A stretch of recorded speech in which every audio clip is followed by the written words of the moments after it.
आज एक महाशय आपल्या मतदारसंघात सगळीकडे बोलत सुटलाय, मी वर्षाला 1,00,000 कोटी आणले, तासाला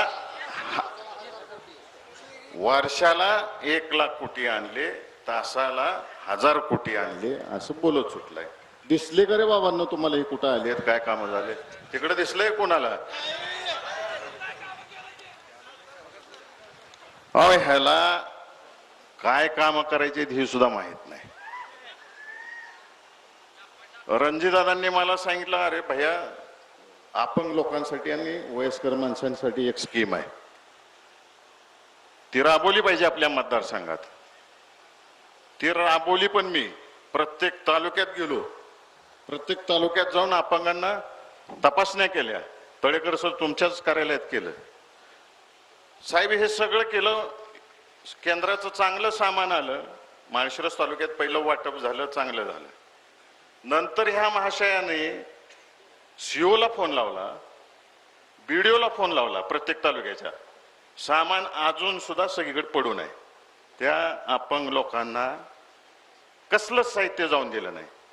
त्या स्थानिक आमदारांनी, आता सगळेच विरोधी आमदार आहेत, त्या सगळ्या आमदारांनी सांगितलं की एक सुद्धा साहित्य वाटायचं नाही. साहित्य वाटायचं झालं तर आमच्या हस्ते वाटायचं. सगळ्यात शेवटी मी त्या सगळ्या अधिकाऱ्यांना फोन लावला, आमच्या हस्ते नाही झालं चालेल, कुणासाठी आले? त्या गोरगरिबासाठी आले, ते द्या. अजूनपर्यंत वाटत नाही, गोडाऊन मध्ये पडून आहे सगळं साहित्य. आणि 1,00,000 कोटी कुठे गेले मला हे समजत नाही.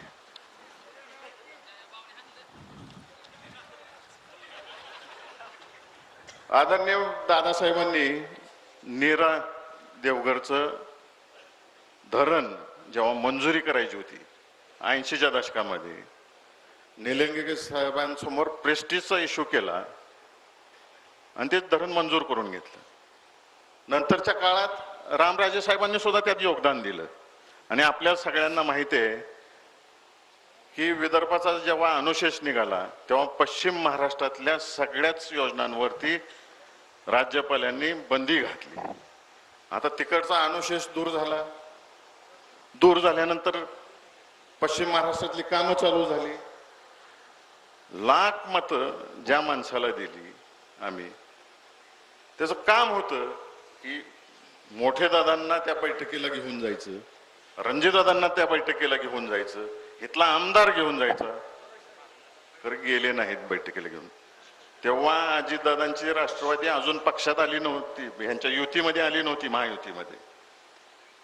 विरोधी पक्षातले 2 आमदार घेऊन तिथे गेलेत आणि नीरा देवगरची बैठक केली.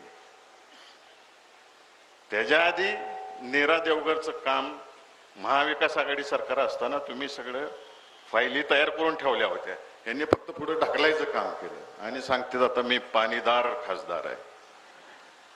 पाणी कुठं दिसलं अरे बाबा